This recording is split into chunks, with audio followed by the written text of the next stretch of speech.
à tous, bienvenue sur Télégoël. Il est encore temps de vous souhaiter une bonne année et une bonne santé 2016. Nouvelle formule pour vos infos locales. Voici les titres de votre journal. Adjovi Boko et l'association Djembar à Grenay. Solidarité, fraternité, générosité à Noyelles-sous-Lens. Le logo citoyen vigilant à Bully-les-Mines. Le microcrédit Habitat et la communauté d'agglomération de Lancier-Vin. Et l'exposition Danser, embrasser qui vous voudrez au Louvre-Lens.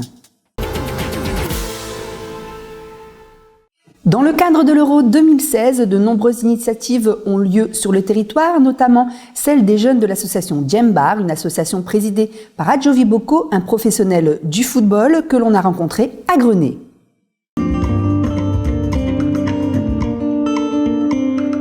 Et en fait, avec Djembar, tu as pu t'intéresser à la production audiovisuelle. Oui, c'est ça. Voilà, et plus tard...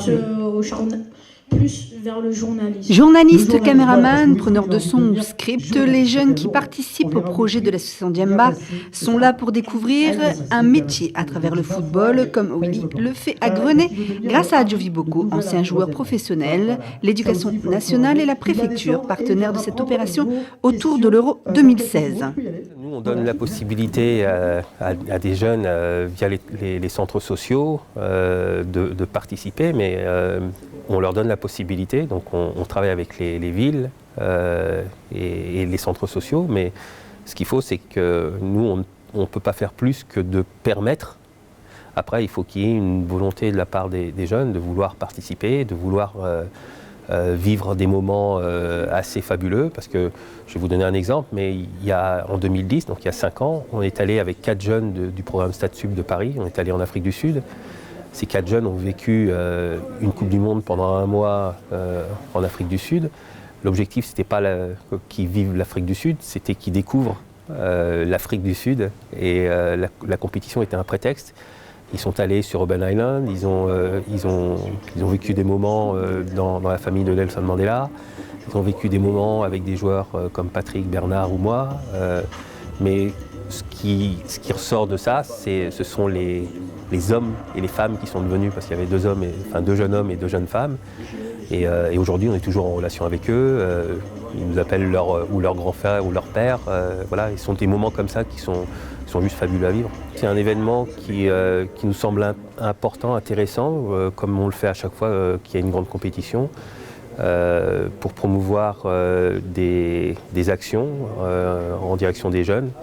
Parce que notre credo, c'est vraiment la jeunesse. Je pense que notre travail est important, même s'il est important pour tout le monde, il est important encore plus pour cette jeunesse qui demain fera notre société. Donc si on veut la changer ou l'améliorer, il faut qu'on travaille pour elle et avec elle. On a un programme qu'on appelle Stade Sup, qui est un programme qui permet aux jeunes de découvrir un certain nombre de métiers, mais de se découvrir aussi, parce qu'on leur amène des outils pour travailler sur leur créativité, pour la découverte de différents métiers autour du stade, autour du sport, mais aussi toutes ces valeurs qui sont nécessaires pour une vie en société, qui sont la solidarité, l'abnégation, le travail, et toutes ces valeurs-là, on essaye de les inculquer au travers de ces actions à ces jeunes. On va en route vers 2016, on va accompagner un certain nombre de jeunes vers des actions autour de l'audiovisuel, avec comme prétexte toujours le sport et cette grande compétition, et faire en sorte que les jeunes avec lesquels on travaille puissent être partie prenante de cette compétition, puissent la vivre plutôt que de la subir et de passer à côté. Donc nous, tout est prétexte à apprentissage, découverte, je parlais des métiers tout à l'heure, mais du travail collaboratif. La résultante d'un film, c'est le preneur de son, c'est le preneur d'image, c'est le journaliste qui va poser les questions. Et pour avoir un produit fini de qualité, il faut que chacune des parties fasse son travail comme il le faut. Des programmes qui ciblent les jeunes et qui les orientent vers des métiers en s'associant avec de nombreuses associations de quartier comme les Resurrection Crew, venues participer à la fête sur le plateau télé organisé par ces mêmes jeunes et soutenu par l'Éducation nationale. Alors l'Euro 2016 va mobiliser tous les publics et en particulier le public scolaire. Et puis, donc tous les élèves vont être mobilisés à un titre quelconque, à la fois pour participer dans le cadre de rencontres, et puis aussi pour participer à tout un axe culturel des projets, avec des réalisations artistiques, culturelles, linguistiques, et puis aussi également des sorties culturelles en tant qu'ambassadeurs de l'Euro 2016. Donc ils vont être porteurs finalement d'une philosophie de l'Euro 2016, à la fois dans leurs projets ici en France, mais aussi peut-être sur des voyages à l'étranger. Jambars, évidemment, c'est un outil qui va nous être très utile parce qu'ils vont aussi pouvoir, dans le cadre du projet sur la citoyenneté, pouvoir un petit peu encadrer les élèves et porter les logos sur la citoyenneté et intervenir, encadrer un petit peu la pratique des élèves. Ils vont rencontrer dans le cadre de rencontres sportives, ils vont rencontrer d'autres enfants et puis ils vont pratiquer, échanger un petit peu autour de leur vie respective. Et ils vont sur une activité sportive quelconque, on espère que ce soit évidemment plutôt du football, et puis alors des filles, des garçons, on est dans le cadre d'une pratique mixte et ils vont se rencontrer et pouvoir un petit peu échanger un peu sur la façon dont ils vivent cet événement, chacun dans leur pays. Ils sont 60 jeunes de 13 à 25 ans issus des quartiers prioritaires des villes du Pas-de-Calais à participer à ce projet En route pour l'Euro 2016 afin de développer leur engagement citoyen, leur autonomie, promouvoir les valeurs du sport et autres actions autour de cet événement exceptionnel qu'est l'Euro 2016. Dans le cadre de l'Euro 2016, au-delà de l'événement sportif, il s'agissait de mettre en place des actions de cohésion sociale sur le département du Pas-de-Calais, qui permettent au plus grand nombre, et à ceux aussi qui n'auraient pas accès à l'événement sportif, au stade aussi, de pouvoir vivre aussi et de partager l'événement dans leur ville, dans leur quartier. Donc ce sont des initiatives qui sont financées par la politique de la ville au titre des quartiers prioritaires de la politique de la ville. Alors le constat, c'est que le plus grand nombre d'habitants n'accèdent pas au stade, n'accèdent pas pour des raisons parfois financières ou de places simplement limitées à l'événement et s'organisent parfois entre eux pour vivre l'événement de leur côté, dans leur club, dans leur association, dans leur quartier. L'idée, c'est de les fédérer et puis de créer une dynamique autour de l'événement, sur des actions liées à l'éducation, à la citoyenneté, à la santé dans le sport aussi. On est vraiment à l'écoute et ouvert à toute proposition qui serait en lien avec l'événement sportif, mais qui serait vecteur de cohésion sociale pour le département. Alors l'association Jambars, que nous accompagnons depuis quelques années maintenant, a cette particularité aussi d'utiliser le sport comme prétexte.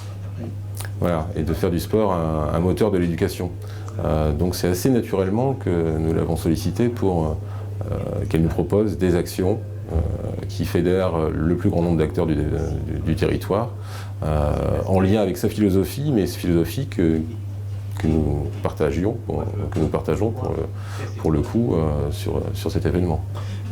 Les publics du programme Statut Jambars sont divers et variés.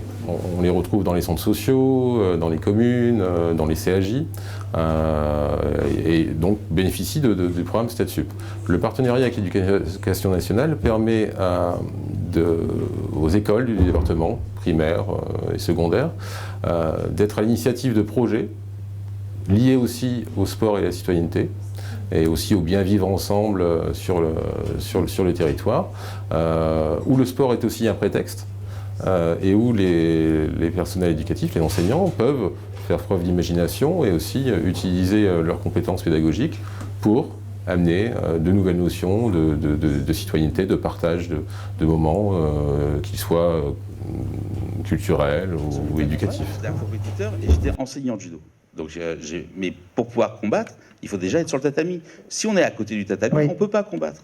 Et donc c'est ça, je pense. C'est pour ça que je suis d'accord avec vous. Voilà. Je suis d'accord avec vous. C'est pour ça qu'il faut donner la possibilité à chacun de rentrer dans. Voilà. et dans notre société aussi, il faut arrêter d'expliquer aux gens qu'ils n'ont pas leur place et qu'ils sont pas là et que c'est pas bien et qu'ils arriveront à rien et que c'est de leur faute s'ils sont pas sur le terrain. Et c'est à la société d'assurer la place sur le terrain. Et après, en effet, c'est facile, mais enfin, on peut aller derrière voir un petit peu les réalisations qui ont été faites par les jeunes de la ville. C'est des gamins qui, pour certains, étaient en décrochage, n'avaient pas de boulot depuis longtemps. Quand on leur donne la possibilité de réaliser des choses, on les mène très loin. Oui. Il faut de leur... L'association Diambar, donc un site internet www.diambar.org. Et puis sinon, on a un blog sur StatSup. Donc en cherchant StatSup, on a une télé aussi YouTube. Donc en tapant StatSup YouTube, vous tomberez sur tous les travaux qu'on fait. But if you want it badly enough, the universe somehow must make a way. Solidarité, fraternité et générosité sont les 3 mots significatifs que l'on pouvait retenir de ce repas de réveillon organisé par l'APSA à Lens et le relais de Noyelles-sous-Lens où les personnes en réinsertion et demandeurs d'asile ont fait tomber les tabous et appelé les personnes à la citoyenneté, un gros moment de convivialité à laquelle a participé notre stagiaire journaliste Cyril Guéant.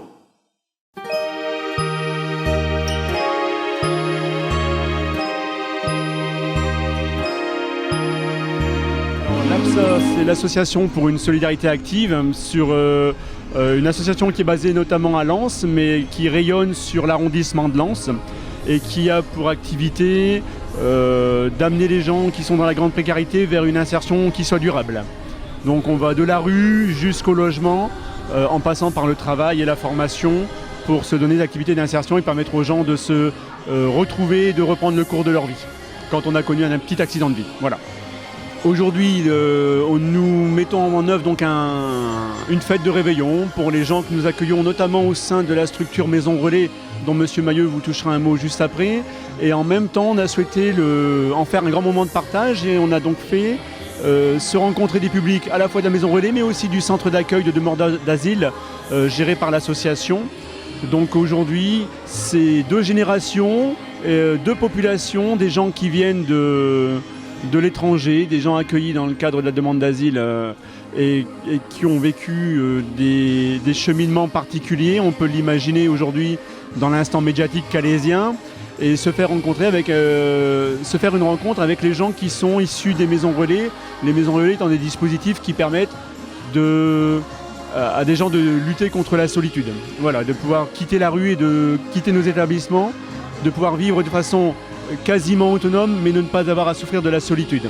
Je voulais simplement rajouter une chose au titre des remerciements, parce que c'est aussi une chaîne de solidarité qui a mobilisé beaucoup de partenaires, les financeurs, parce que le projet s'inscrit dans le cadre d'un projet qui a été déposé et à la Fondation de France et au Lions Club, dans le cadre des Noël solidaires.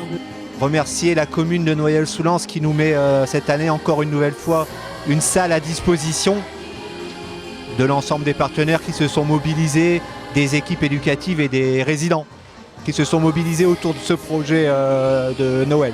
Chaque année, chaque structure de l'APSA organise un réveillon et l'initiative vient des résidents. Ce sont les résidents qui ont eu l'initiative de pouvoir se rencontrer, de pouvoir se retrouver autour d'un moment chaleureux, de fête. Donc vraiment, l'initiative première vient de la part des résidents. Il y a eu tout un investissement parce que les personnes se sont retrouvées autour d'ateliers pour les décorations de table, pour gérer les affiches, le repas, etc., etc. Donc ils se sont retrouvés et ils ont eu envie de se retrouver. Et puis il suffit de voir effectivement les mines réjouies des uns et des autres pour se rendre compte qu'effectivement il y a eu quelque chose qui s'est créé, une alchimie, et que les personnes sont heureuses au jour d'aujourd'hui de pouvoir se retrouver. Ouais. Depuis que l'APSA est créé, l'APSA organise des fêtes de Noël parce que c'est un événement important qui fait partie de la vie de tout à chacun. C'est la première année où effectivement on organise ce type d'événement avec des structures différentes et en faisant se rencontrer des personnes. Ça fait 6 mois que les personnes sont en train d'organiser les choses. Donc ça c'est aussi important à souligner, quoi. C'est aujourd'hui l'aboutissement de quelque chose, mais ça a vraiment ponctué les 6 derniers mois de l'année. comme le dit mon collègue, ça dépasse en fait le cadre purement des fêtes de fin d'année. Faut se dire que sur 6 mois, c'est aussi permettre aux gens avec l'actualité médiatique qui a été celle qui a tourné autour des populations étrangères accueillies en Europe et en France, c'est aussi ces temps de rencontres-là qui permettent de dédramatiser ces situations et ces positionnements. On a vu également avec le mouvement politique local que ça avait de l'influence. Et donc se rencontrer, c'est aussi se parler, c'est aussi faire tomber certains tabous et permettre aussi notre citoyenneté, en tout cas cette citoyenneté de rebondir si tant est qu'elle est mise mal à l'aise dans notre arrondissement. Je vais rebondir sur ce que disait Yann. Tant qu'il y aura des gens qui seront prêts à ouvrir leur trousse à outils en disant et si on mettait nos outils en commun pour travailler ensemble au bénéfice des plus démunis, je pense que ce type de manifestation aura toujours un retentissement, aura toujours un rebond, alors plus grand, plus petit, plus médiatique, moins médiatique, peu importe. Hier, nous étions dans un restaurant qui a bien voulu ouvrir ses portes gratuitement, alimenter gratuitement sous forme d'un goûter une grande partie des familles qu'on accueille dans nos structures pour les enfants avec un spectacle de clowns. Mercredi passé, il y avait une autre manifestation qui était organisée dans le cadre de l'accueil du Neuf de Cœur. Il y aura encore des manifestations ailleurs, il y en aura sur le plan Grand Froid, il y en aura dans d'autres structures. Tant qu'on trouvera des gens qui seront prêts à partager leurs outils, parce que c'est pas qu'une question d'argent, tout compte fait, c'est aussi une question de partage d'envie et une question de partage d'outils. Tant qu'on trouvera ces gens-là avec de l'envie, avec des outils à partager, on aura tout le temps la possibilité de mettre en œuvre quelque chose. Mais ça, c'est aussi une question de volonté pure. Mon petit soulier, petit papa Noël.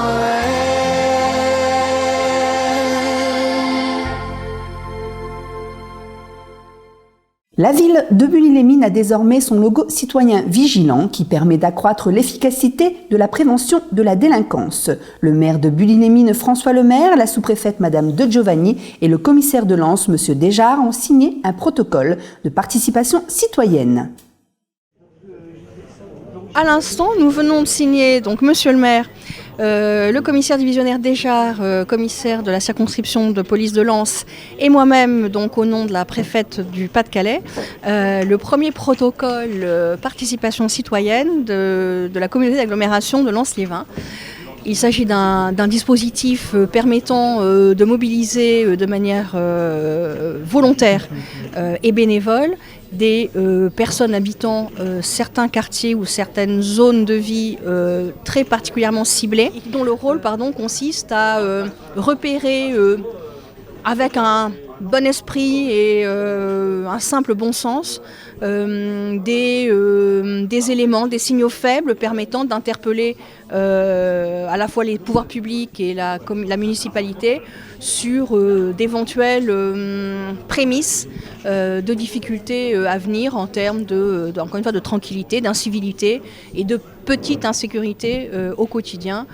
Donc c'est un dispositif à caractère préventif qui permet notamment donc, de lutter contre le phénomène des cambriolages qui touche hélas la France entière et qui est particulièrement douloureux et pénible dans des zones comme les nôtres qui sont des zones peu favorisées socialement et dans lesquelles nous avons au moins autant qu'ailleurs besoin de sécuriser nos concitoyens. Un dispositif de protocole donc, est mis en œuvre, enfin est élaboré, ajusté en fonction de la commune, en fonction du quartier concerné, en fonction des problématiques auxquelles on a besoin de répondre de manière la plus prioritaire possible.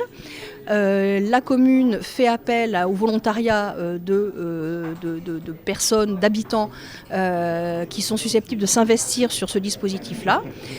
Les personnes qui sont donc présélectionnées voient leur candidature examinée donc à la fois de façon collégiale par les services de la mairie et par les services de l'État. Et dès lors que le processus de sélection aboutit favorablement, donc ces personnes deviennent les référents citoyens dont le rôle consiste au hasard de leur vie quotidienne et sans changer quoi que ce soit à leurs habitudes, à prendre le prétexte d'aller faire leurs courses, de promener leurs chiens, d'aller chercher leurs enfants à l'école ou de se promener dans le voisinage pour repérer le cas échéant des signaux qui leur paraissent étranges, anormaux, inhabituels potentiellement dangereux. Leur rôle n'est pas d'appeler la police par le 17, il ne s'agit absolument pas de faire intervenir qui que ce soit, mais simplement de faire remonter l'information et le témoignage de ce qu'ils ont vu ou vécu par le biais de SMS, d'une boîte fonctionnelle qui les relie à la fois à la police et à la mairie, de sorte que les services de police et les services municipaux puissent donc être alertés, intégrer ces informations-là, le cas échéant, dans des enquêtes en cours, ou en tout état de cause se montrer davantage à l'écoute de toute autre forme de dysfonctionnement qui leur sera signalé les jours suivants. Et ça permet, le cas échéant, de monter des dispositifs de réaction à ce qui peut devenir un fait délictueux avéré. Mouvementé et touché par la grande délinquance ou la grande insécurité. Nous avons une vingtaine de participants citoyens sur le territoire actuellement. Le but, c'est d'avoir un lien très direct et rapide sur des faits anormaux que l'on peut constater dans certains quartiers. Nous avons une cellule de veille depuis 1 an et demi sur la ville de Bully-les-Mines, précisément sur un quartier, le quartier nord de la commune, qui est intitulé Cité des Brebis. Et dans cette instance a été soulevée cette idée de participation citoyenne et de citoyens vigilants. La police nous a toujours été partenaire. On a remarqué aussi sur d'autres secteurs de France, comme l'a pu le préciser Madame la sous-préfète, depuis 2010 ce dispositif existe. Bon, aujourd'hui il a bien mûri, mais sur d'autres secteurs de France, l'expérience et les années passantes ont bien pu marquer des leviers en baisse, surtout les cambriolages de 40 à 60%. On a fait une période expérimentale avec cette signature officielle aujourd'hui, donc on peut déjà dire que c'était lancé depuis 2 mois en off pour tester le dispositif, s'il fallait ajuster ou pas. Pour autant, nous n'avons pas besoin de re-signer le protocole. Le protocole a une durée de vie ad vitam aeternam, j'oserais dire. À nous, comme l'a dit le commissaire divisionnaire, de le faire vivre, de toujours faire participer nos citoyens vigilants. On a des réunions qui se tiendront, je pense, 2 réunions par an avec nos citoyens. On fera le bilan ici en interne et on le fera aussi avec la police nationale. Il n'y a aucune limite, hein. Nos citoyens vigilants ont le loisir de pouvoir cesser leur activité, cette fonction entre guillemets. Ils ont aussi la possibilité d'en parler autour d'eux, hein. C'est à eux que revient la décision d'annoncer à leur quartier qu'ils sont citoyens vigilants ou pas. Et aussi de coopter, j'oserais dire, d'autres citoyens vigilants qui désiraient participer à cette aventure. Encore une fois, la police, elle se fait à l'extérieur, elle ne se fait pas à l'intérieur d'un bureau de police, bunkerisé, en attendant que les délinquants viennent frapper à sa porte. Non, la police se fait à l'extérieur. L'objectif, c'est d'être tout sauf un justicier, tout sauf un substitut à ce qu'est l'action publique, de l'ordre public, qui est le monopole de l'État, comme chacun sait.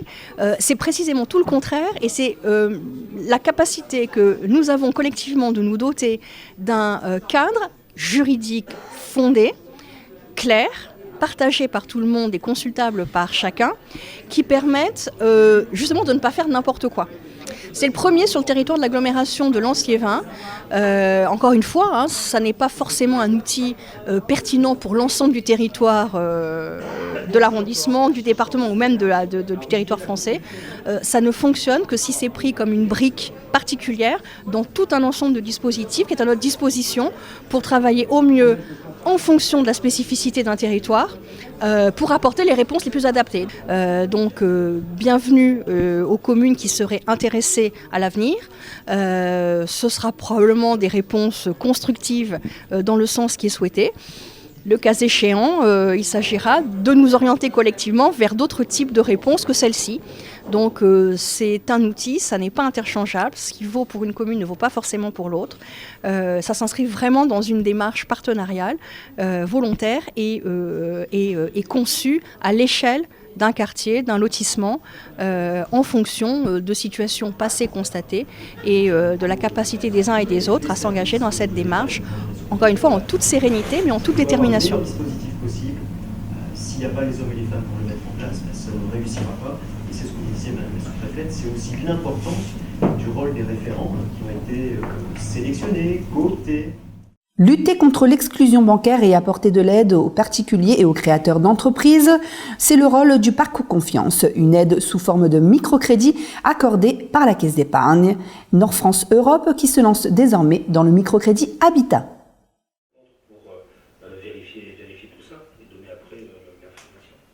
Parcours Confiance en Nord-Pas-de-Calais, association créée en 2006 par la Caisse d'épargne Nord-France Europe, a pour mission de lutter contre l'exclusion bancaire.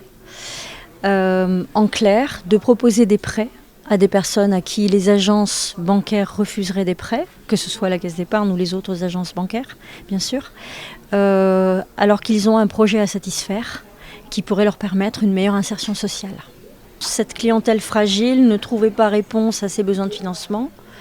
Depuis l'existence du microcrédit, on a financé, depuis 2006, on a financé 1800 projets pour des particuliers ou des créateurs d'entreprises pour à peu près 1 800 000 €, qui ont permis donc à des gens soit d'intégrer un emploi grâce à l'achat du véhicule pour lequel ils n'arrivaient pas à se faire financer, soit améliorer leurs conditions de logement, soit se payer une formation, soit payer des frais de santé. Voilà, donc c'est tout le panel des objets de financement possibles d'un microcrédit pour lesquels la personne n'a pas trouvé réponse à cette demande de financement.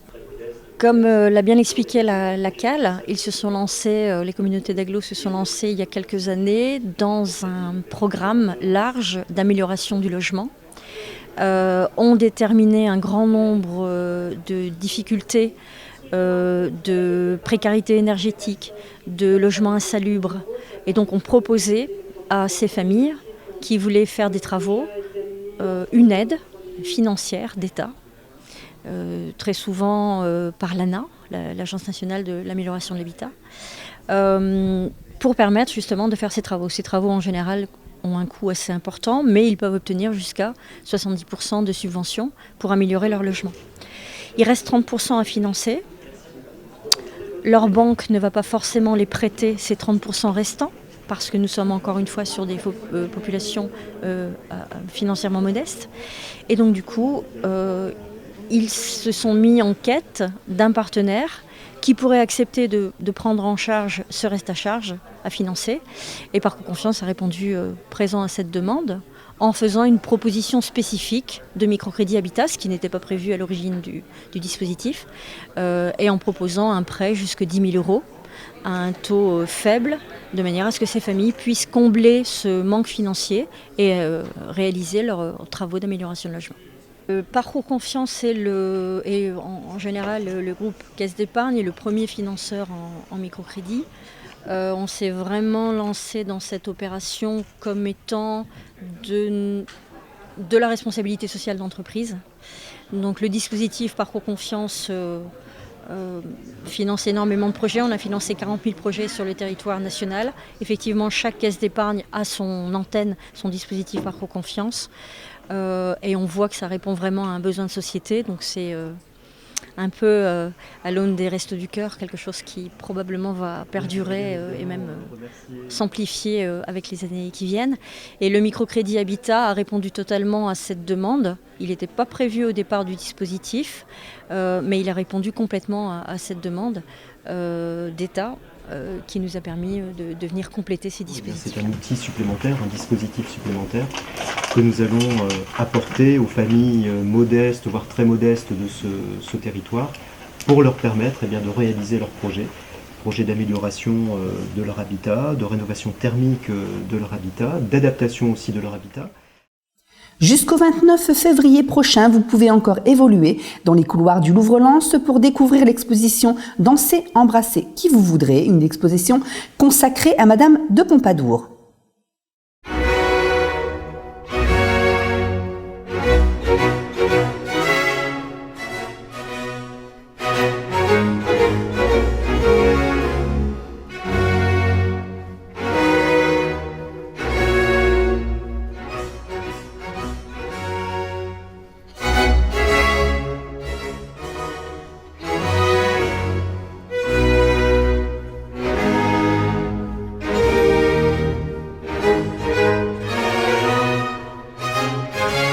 L'exposition est pour le public l'occasion de découvrir un ensemble d'œuvres qui viennent à la fois du musée du Louvre, alors qui sont des œuvres parfois méconnues parce que il y a un choix extraordinaire de dessins et d'estampes. Or, ce sont des œuvres qui sont extrêmement fragiles, qu'on ne peut pas présenter en permanence. Normalement, on ne les voit que 3 mois tous les 5 ans.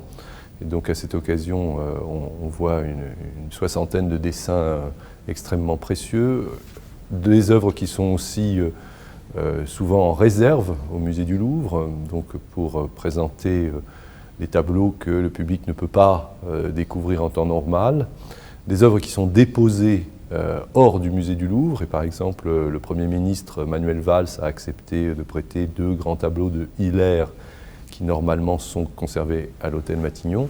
Donc c'est une occasion aussi de découvrir un choix de dessins, de tableaux, d'objets d'art peu visibles dans les collections du musée du Louvre.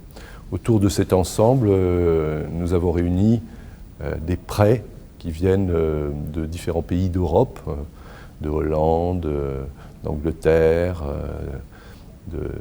d'Espagne, et qui sont aussi donc une invitation à un voyage autour de 2 thématiques qui ont été des thématiques particulièrement à la mode dans la France de Louis XV et de Madame de Pompadour, qui sont la fête galante et la pastorale, qui sont donc des moments de félicité qui correspondent à une certaine classe sociale, bien entendu les personnes les plus aisées de la société française du temps, qui, eh bien, dans leur vie quotidienne, se livrent à ce plaisir du savoir se comporter en présence féminine, de la fête, de la musique, du théâtre, et qui vont donc connaître un succès tout au long du siècle, jusque dans les dernières années du XVIIIe siècle, jusqu'au moment de la Révolution française.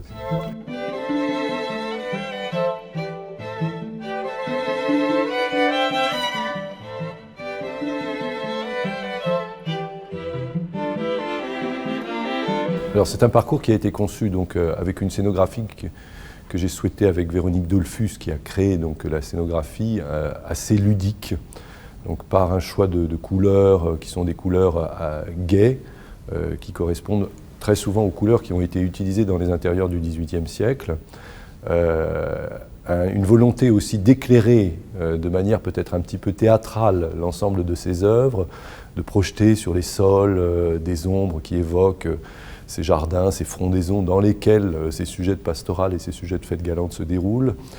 C'est une exposition aussi qui invite à voir, mais également à écouter. Et donc le premier espace qui est dédié à la chanson de Madame de Pompadour, Nous n'irons plus au bois, les lauriers sont coupés, et qui a donné son titre à l'exposition, Dansez, embrassez qui vous voudrez. Eh bien, cette chanson, elle est interprétée par la chorale de Lens, et elle a été également interprétée par les visiteurs qui, à l'occasion des Journées du patrimoine 2015, étaient venus au musée et avaient été invités, s'ils le souhaitaient, à entonner certains des refrains ou des couplets de cette célèbre chanson. Entrez dans la danse, voyez comme on danse, sautez, dansez, embrassez qui vous voudrez. Il y a exceptionnellement pour la première fois hors de Paris un tableau mythique qui est en soi légitime de venir voir l'exposition, qui est le fameux Pèlerinage à l'île de Cythère d'Antoine Watteau. C'est un tableau qui a été peint en 1717 par Watteau pour sa réception à l'Académie royale de peinture et de sculpture. Et depuis 1717, ce tableau est au musée du Louvre. Il n'est sorti qu'une seule fois, en 1984, pour faire quelques centaines de mètres, donc depuis le Louvre jusqu'au Grand Palais, mais il n'avait jamais quitté Paris. Alors là, c'était un des paris, c'est le cas de le dire, de montrer cette œuvre hors de la capitale, à Lens. Ici, j'ai souhaité l'éclairer avec une lumière froide qui fait chanter toute la gamme chromatique de vert, de brun de cette œuvre. Les visiteurs qui s'approchent de cette œuvre rentrent à l'intérieur de l'œuvre, finalement prennent part à cette farandole amoureuse de couple qui se dirige vers l'île de Cythère et redécouvrent ce tableau.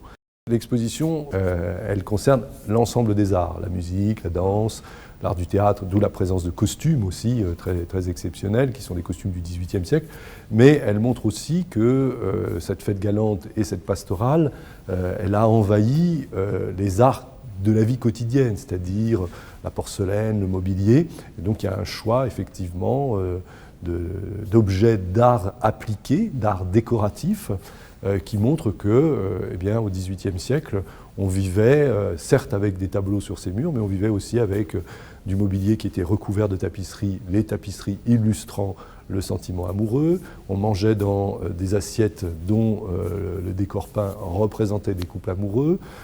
On pouvait avoir une tabatière dans sa poche dont le couvercle était lui aussi orné d'une pastorale. Donc il y a cette espèce d'omniprésence de ces sujets dans une France qui se veut une France joyeuse, heureuse et qui défend le sentiment amoureux.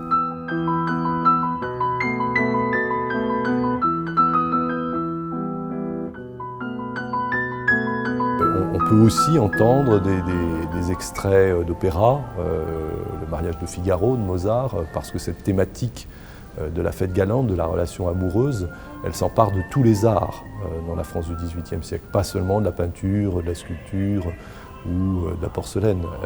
Elle inspire les auteurs de pièces de théâtre, elle inspire les créateurs de ballets, elle inspire les compositeurs d'opéra. Et donc il y a une salle qui est dédiée justement à cette influence des arts du spectacle. Alors il reste encore donc un gros mois pour pouvoir la découvrir, puisqu'elle fermera ses portes le 29 février.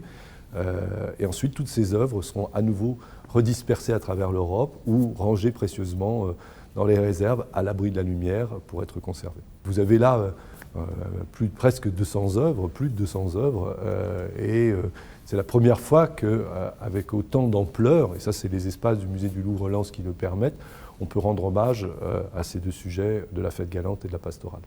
Non, ce qu'il faut, c'est qu'ils s'embrassent entre eux, voilà, et qu'en sortant de l'exposition, ils aient envie de cultiver le lien amoureux, et après avoir découvert tous ces codes du XVIIIe siècle pour justement développer le lien amoureux, réfléchir à la manière dont aujourd'hui on s'adresse à celle ou à celui qu'on souhaite conquérir.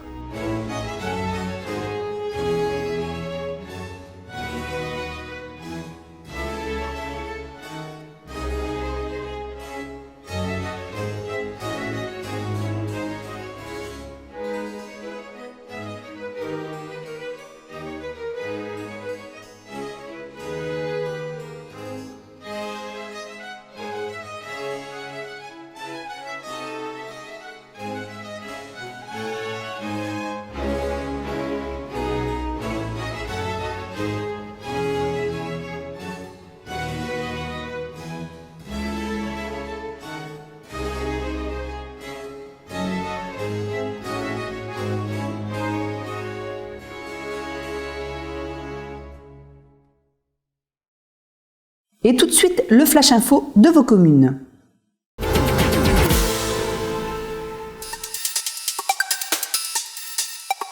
C'est au son des chansons de Renaud que les nombreux Méricourtois ont assisté à la cérémonie des vœux 2016 de la commune. Fraternité, échange, culture, mélange des couleurs et partage, ce sont les messages forts que le maire Bernard Bode a voulu faire passer à ses concitoyens. Il a profité de l'occasion pour exprimer sa fierté et sa gratitude envers les habitants, bénévoles et associations qui participent et font vivre la ville grâce à leurs projets. Ils viennent de sortir leur 27e numéro. Eux, ce sont les membres de l'Office municipal de la mémoire de Liévin qui sont très fiers de présenter chaque trimestre un nouveau numéro de leur magazine Leve Sano, nom donné à la commune par les Romains au 1er siècle avant Jésus-Christ.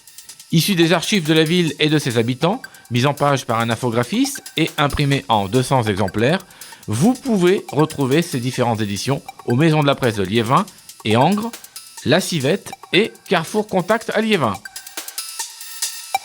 Le passage de l'archipel noir à l'archipel vert, la troisième révolution industrielle et le développement culturel et sociétal, voilà les trois axes de travail importants pour le pôle métropolitain de l'Artois qui réunit les agglomérations de Lens-Liévin, Hénin-Carvin et Béthune-Bruay. Désormais, Jean-Pierre Corbizet, Sylvain Robert et Alain Wacheux vont travailler ensemble avec Michel Dagbert, président du département du Pas-de-Calais, pour les 600 000 habitants du pôle, un nombre important qui représente 10% de la population de la nouvelle grande région. Euralens et Bernard Massé accompagnent le développement de ce syndicat mixte qui devrait obtenir de nouvelles subventions de la région, de l'État et de l'Europe.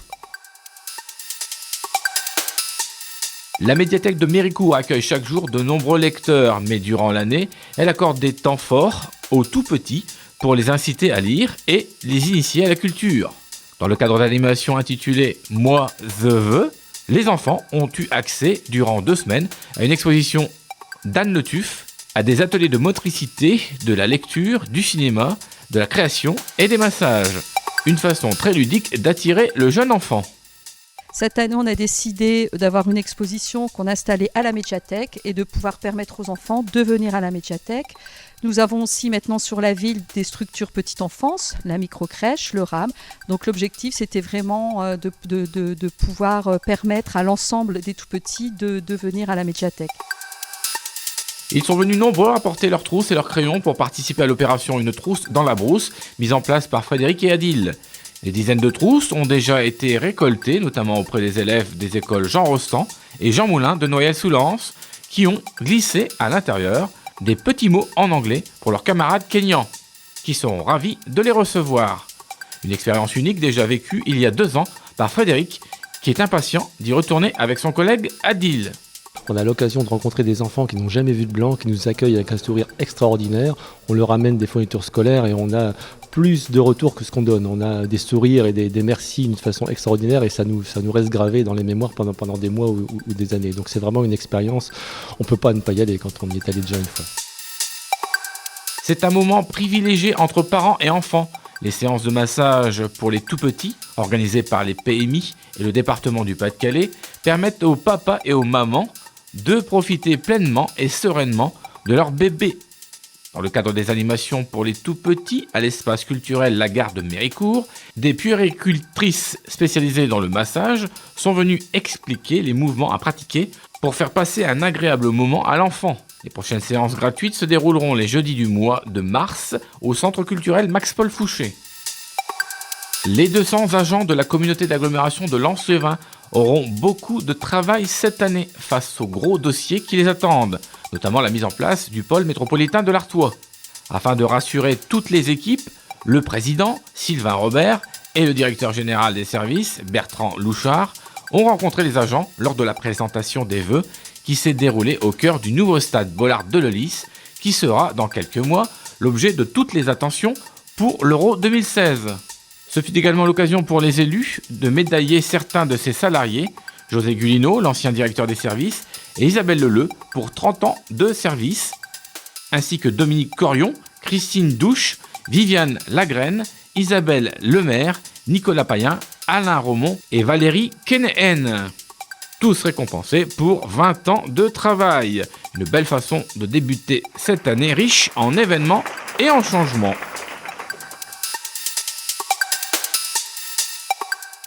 Ce journal est terminé, j'espère que cette nouvelle formule vous a plu. N'hésitez pas à nous laisser vos impressions sur Facebook ou Twitter. En attendant, encore meilleurs vœux 2016 et tout de suite votre agenda du week-end.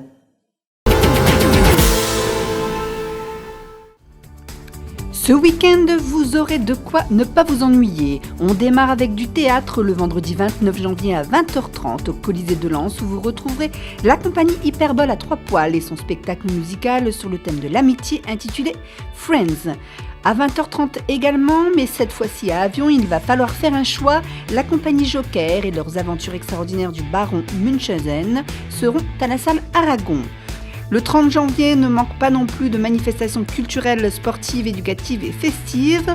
De 9h30 à 17h, les étudiants de l'Université d'Artois vous accueillent sur Arras, Lens, Douai, Béthune et Liévin pour leurs portes ouvertes. Côté sport, la ville de Vingles reçoit les Crazy Dunkers au complexe sportif Michel Bernard pour un show basket acrobatique à partir de 20h. À Los Angeles, c'est Culture Commune et la Fête à Manu qui lancent les invitations pour une prestation dès 20h à la Fabrique théâtrale de Culture Commune. Vous retrouverez les Presque Oui, Gang Clothes, Factice Factory, Birds of Down et d'autres surprises. Une soirée au profit de la famille, le tarif est libre. À votre bon cœur, messieurs, mesdames. Le samedi 30 janvier, toujours, le Festival de l'humour continue à Avion avec la chambre mandarine de Monsieur Robert Thomas par le boulevard du Théâtre d'Arras à la salle Aragon. À Mazingarbe, Pink Floyd, Creedence Clearwater Revival et Deep Purple à partir de 20h à la salle Waterloo, des tributes aussi bons que les vrais. Et on termine ce week-end de fin janvier, et oui déjà, avec le dernier spectacle du Festival de l'humour d'Avion, Les Pieds Nickelés de la compagnie Franche Connexion à la salle Aragon dès 15h30. Pour les plus matinales, le cross duathlon-triathlon du Triathlon Club de Liévin qui aura lieu à la piscine nautique de Liévin et au Val de Souchet. Nage, VTT et courses à partir de 8 ans vous attendent. Et on termine avec de la musique et le concert de Nouvel An de l'harmonie municipale de Lens à 16h au Colisée. Bon week-end à tous, pensez à réserver les différents spectacles que l'on vous propose et retrouvez toutes ces informations chaque jour dans notre infographie visuelle sur la chaîne 91 de Télégoël.